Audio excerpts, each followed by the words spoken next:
Ngomongin sejarah Indonesia, nggak mungkin skip satu nama, Soeharto. Bikin ekonomi Indonesia stabil? Iya. Pembangunan pesat? Iya. Tapi soal isu pelanggaran HAM? So, ini dia jejak Soeharto hingga diusulkan jadi pahlawan nasional. Let's dig in.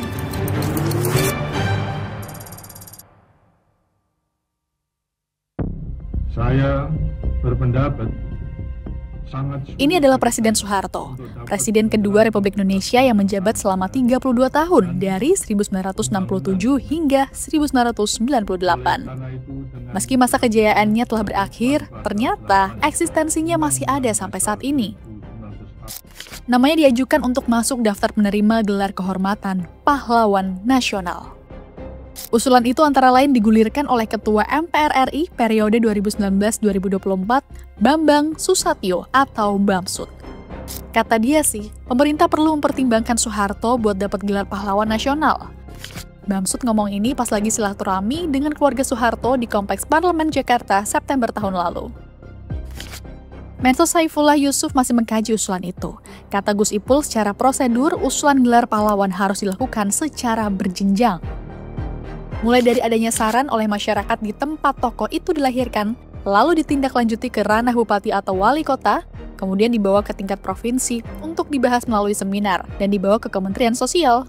Dari situ, barulah Kemensos mengkaji nama-nama tersebut bersama tim peneliti dan pengkaji gelar pusat TP2GP untuk selanjutnya diteruskan ke Dewan Gelar. Dewan Gelarlah yang akan membawa nama-nama itu ke Presiden. Tapi selayak apa nama Soeharto untuk diajukan? Rakyat yang berpenghasilan rendah tidak perlu menderita gejolak harga pangan yang luar biasa pada waktu paceklik.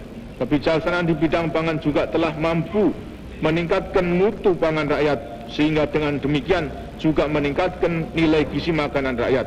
Jelas bahwa peningkatan nilai gizi makanan rakyat ini mencerminkan pula pemerataan pembangunan. Presiden Soeharto dalam amanatnya menyatakan rasa gembiranya justru pembangunan gedung ini merupakan... Gara-gara Indonesia hampir runtuh gara-gara G30S, Soeharto tampil jadi sosok yang menstabilkan negara. Politik dirapihin, ekonomi dipulihin. Di bawah kepemimpinannya, Indonesia ngerancang Repelita, proyek ambisius pembangunan nasional yang jalan bertahap selama puluhan tahun.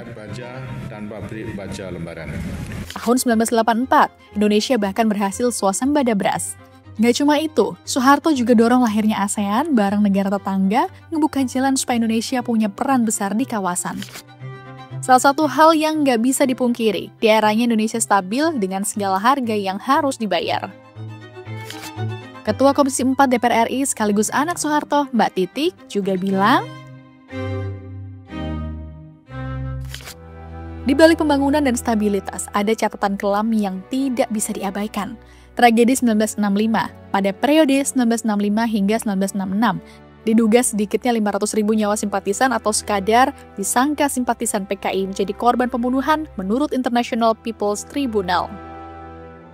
Deretan peristiwa lainnya menurut laporan Kontras, yakni kekerasan Tanjung Priuk 1984 hingga 1987 yang menewaskan 24 orang dan puluhan luka-luka. Peristiwa Talang Sari 1984 hingga 1987 yang menelan korban nyawa 130 orang dan melukai ratusan orang. Serta peristiwa 27 Juli 1996 Kuda Tuli yang memakan 11 orang korban jiwa. Menjelang akhir kekuasaannya pada 1997 hingga 1998 terjadi penghilangan paksa terhadap aktivis pro-demokrasi hingga kerusuhan Mei 1998. Jejak Soeharto menimbulkan pro dan kontra. Ketua Dewan Nasional Setara Institut, Hendardi, menilai bahwa Soeharto tidak memenuhi syarat moral untuk diberi gelar itu. Alasannya, pelanggaran HAM, korupsi, dan gaya pemerintahan otoriter yang belum pernah diuji secara hukum. Buat Hendardi, menjadikan Soeharto menjadi pahlawan justru bisa mendelegitimasi gerakan reformasi 1998. Tapi di sisi lain, Ketua Umum PP Muhammadiyah Haidar Nasir bilang, setiap tokoh pasti punya dua sisi, baik dan buruk. Sama seperti Presiden Soekarno, dulu pernah dikritik, tapi akhirnya tetap dihormati sebagai pahlawan. Sementara itu, Mensesnek Prasetyo Hadi menilai tidak ada yang salah dari usulan tersebut. Kami merasa bahwa apa salahnya juga gitu. Menurut kami ya mantan-mantan presiden itu sudah sewajarnya untuk kita mendapatkan penghormatan dari bangsa dan negara kita.